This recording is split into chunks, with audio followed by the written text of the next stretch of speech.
आता तुमच्या डोळ्यासमोर आहे. कोण जातीवाद करतंय? मराठ्यांनी कधी केला नाही, करणार सुद्धा नाही, आणि मी ती हो बी देणार नाही.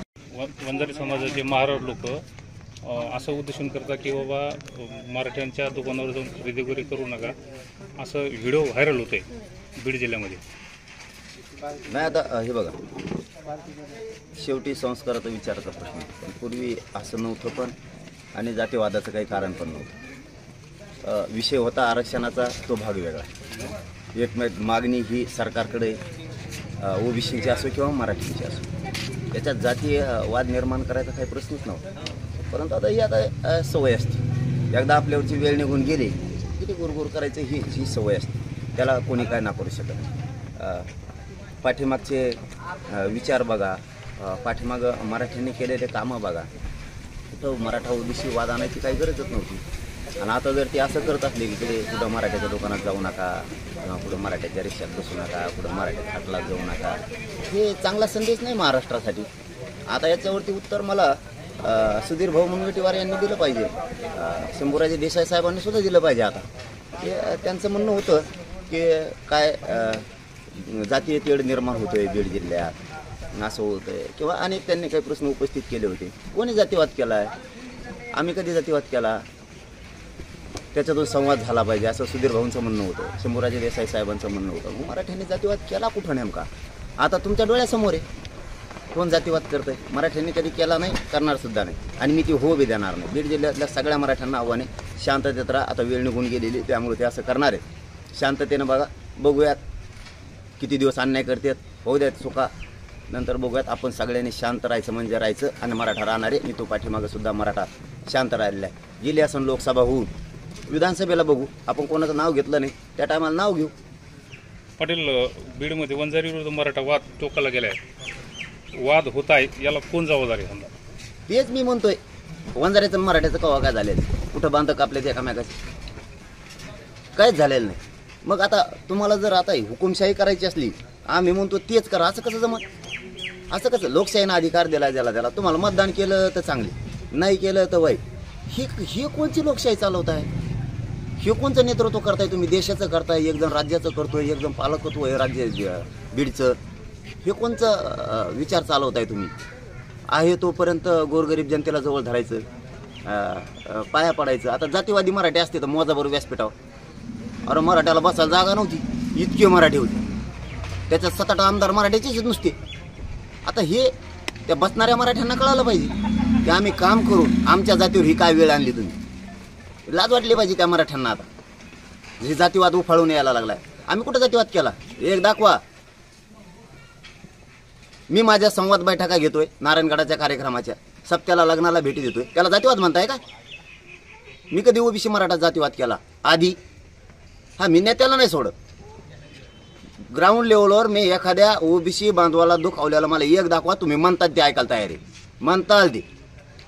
माझं आव्हान आहे शंभूराजे देसाई साहेबांना आणि सुधीर भाऊ मुनगंटीवारांना. तुम्ही मीडियात प्रेस घेतली याबद्दल की ते कधीच जातीवाद धनुभाऊ आणि पंकजा मुंडे करत नाही.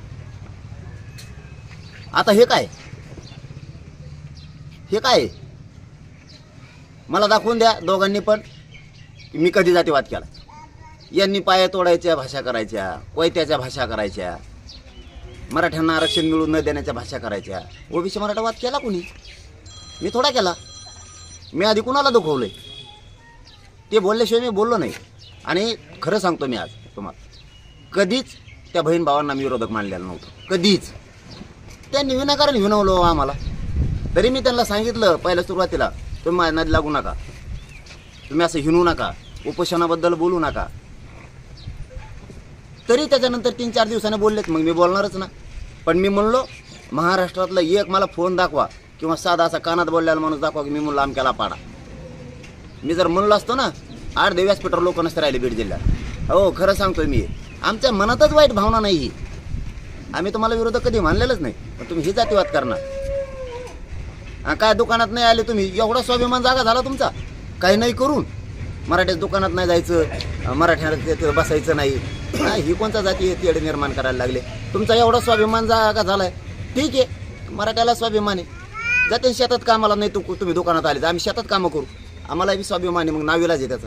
पण मी बीड जिल्ह्यातच काय महाराष्ट्रात जातीवाद होऊ देणार नाही, होऊ देणार. यांना कितीही करायचं असलं तर दुसरी कुजबूज कानावर येते परत. हे एकदा निवडणूक होऊ द्या. ताईनीन भाऊने आपल्याला सांगितलंय की आम्ही आहेत, पालकमंत्री बी आम्हीच आहेत, केंद्रात राज्यात सत्ता आपलीच आहे, बघू पुढं. ही बी कुजबूज कानावर येते. ठीक आहे, बघू.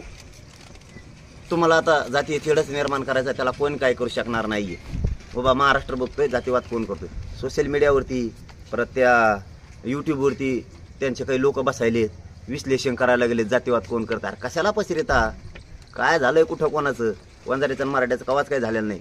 कशाला पांगविता विनाकारण.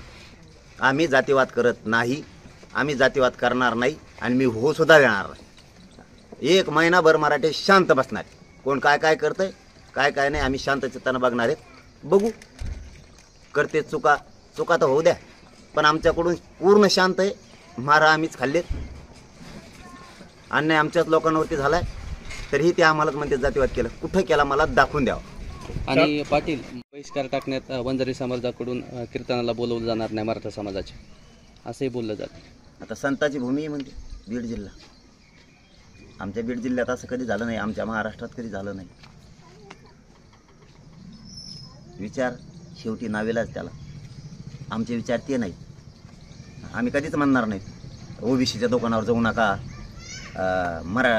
वंजाऱ्याच्या दुकानावर जाऊ नका, हट, कधीच म्हणणार नाहीत आम्ही. असे इतक्या खालच्या दर्जाचे विचार आम्ही ठेवणारच नाही, कधीच नाही ठेवणार. इतका जातीय तेढ निर्माण व्हायला काय झालं. एवढा जातीय तेढ निर्माण करायला तुम्हाला एवढं काय झालं.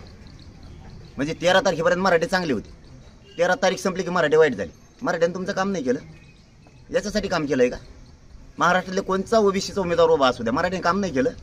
आणि ज्या मराठ्यांच्या आमदारानं कामं केलेत ओबीसीच्या उमेदवाराची, याच्यासाठी केले का मग त्यांनी कामं. तुमची जात मारावं म्हणून मराठा प्रश्न विचारणार आहे, लक्षात असू दे. मी आज सांगतोय मराठ्यांना, तुम्हाला जिथं जिथं महाराष्ट्रात ओबीसीचे उमेदवार आहेत तिथं तिथं तुम्ही ज्यांनी काम केलं तुम्हाला प्रश्न विचारणारे मराठी. आमच्या अंगावर घालायसाठी तुम्ही यांना मतं दिलेत का मग. विचारणारे 100%. मराठ्यांनो तुम्हाला हात जोडून सांगतो, सगळ्यांनी शांत राहा. आपण फक्त बघायचं कोण कोण काय काय करताय महिनाभर. करू द्या चुका, आपण शांत राहा. यांना जातीय तेढ निर्माण करायचं करू द्या. काय नाही त्या जातीय तेढात माझ्या काय नाही, ती थोडी हवा असते. या जातीय तेढ्यातून आंदोलन मोडीत काढण्याचा प्रयत्न आहे का, असं वाटतंय का. अरे आंदोलनाचे काय टप्पर आहे कोणाची. आंदोलनाचा त्याचा काय संबंध आहे. आंदोलन हे हक्क आहे, संविधानाने दिलेला हक्क आहे. जगातला देशातला कोणीच टप्पर नाही आंदोलनाला मोडायची. हे विषयच वेगळे वेगळे. जातीय तेढ निर्माण करायचा नाद लागला असतो राजकीय स्वार्थापोटी. काय काय आंदोलनाचा काय समज आहे. हे लोकशाहीने दिलेला अधिकार आहे आणि आमच्या हक्कासाठी भांडतोय आम्ही. इथे हिंमत नाही आंदोलन मोडायचं आणि त्या भानगडीत पडायचंच नाही. मग आम्ही शांत आहेत, आम्हाला शांत राहू दे. जातीय तेढ निर्माण होऊ नये. बीड जिल्ह्यातल्या सगळ्या मराठ्यांना आव्हान आणि सगळ्या बहुजनांना आव्हान. काय मजा नाही आहे त्याच्यात. झालं गेलं, सगळ्यांच्या पाया पडले त्यांचं काम होईपर्यंत. आता पुन्हा त्यांनी सुरू केले. शेवटी एकच पर्याय आहे, अन्याय बंद करायचा असेल तर आपल्याला सत्य जावं लागणार आहे. ही एक मार्ग लक्षात राहू द्या. आणि दुसरा मार्ग शांत राहा. तिसरा मार्ग, ज्या जातीनं मराठ्यावर अन्याय केला त्या जातीचा उमेदवाराच्या विरोधात उमेदवार द्यायचा नाही, पण त्याला नाव घेऊन पाडल्याशिवाय मग सोडायचा, जर यांनी जातीवाद थांबवला नाही तर. कारण आपल्या पुढं पर्याय नाही, दुसरा पर्याय नाही. त्याला मग पाडावं लागणार आहे, कारण विधानसभा जवळ झालं. तुमचं लोकसभेला तुम्ही घेतला साधून. आता तुम्हाला वाटलं लोकसभा झाली की संपला विषय. आल्या विधानसभा की 2-4 महिने तुमचे माणसं कुठं तर उभं राहणार आहेत महाराष्ट्रात. जी जात मराठ्यांच्या अंगावर येईल तो माणूस निवडून येऊ द्यायचा नाही. वेळ पडली तिथं मराठ्याचा एकही माणूस उभा राहू द्यायचा, पण त्याला पाडल्याशी सोडायचं. त्याला सत्य जाऊ द्यायचं नाही, कारण तो सत्तेत गेला का आपल्यावर अन्याय करतो. नसता त्याने हा जातीवाद थांबवावा. 4 जूनच्या उपोषणावर आपण ठाम आहे का. 100% करणार. माझ्या समाजाचा न्यायाचा विषय. सरकारनं आम्हाला शब्द दिलेला आहे. आज त्याला 5 महिने उलटून गेले की सगळ्या स्वारीची अंमलबजावणी करू. किती दिवस पाहिजेत आणखीन सरकारला. 5 महिने उलटून गेले, आणखी किती वेळ पाहिजे. आम्ही सरकारच्या शब्दाच्या पुढे गेलेलो नाही. आणि प्रामाणिकपणानं सांगतो, ओबीसी मराठा वाद शांत झाला तर बरं होईल. आम्ही कधी आमच्याकडून जातीवाद आधी केलेला नाही. बीड जिल्ह्यातल्याही सगळ्या मराठ्यांनी शांत राहा. पुन्हा पुन्हा तेच आवाहन करतोय, महिनाभर शांत बघा. याच्यावरती आता शंभूराज देसाई साहेब, सुधीर भाऊ मुनगंटीवार म्हणतायत की जातीवाद होत नाही. आता त्यांनी बघावं जातीवाद कोण करतंय. अगोदर मी केलेला असेल तर मला दाखवून द्या तुम्ही इथं केला. फक्त मला दाखवून द्या. आम्ही जरी बोललो तरी सरकार म्हणून बोललेलो, त्यांना वैयक्तिक माणूस म्हणून बोलले नाही. फडणवीस साहेब आमचे शत्रू नाही आहेत, परंतु तुम्ही आरक्षण देणार नसाल तर सत्तेत तुम्ही आहेत, आम्हाला तुम्हाला बोलावंच लागणार आहे. मी आरक्षण घेतल्याशिवाय कोणालाही सुट्टी देणार नाही. 4 जूनला मी आमरण उपोषण करणार म्हणजे करणार.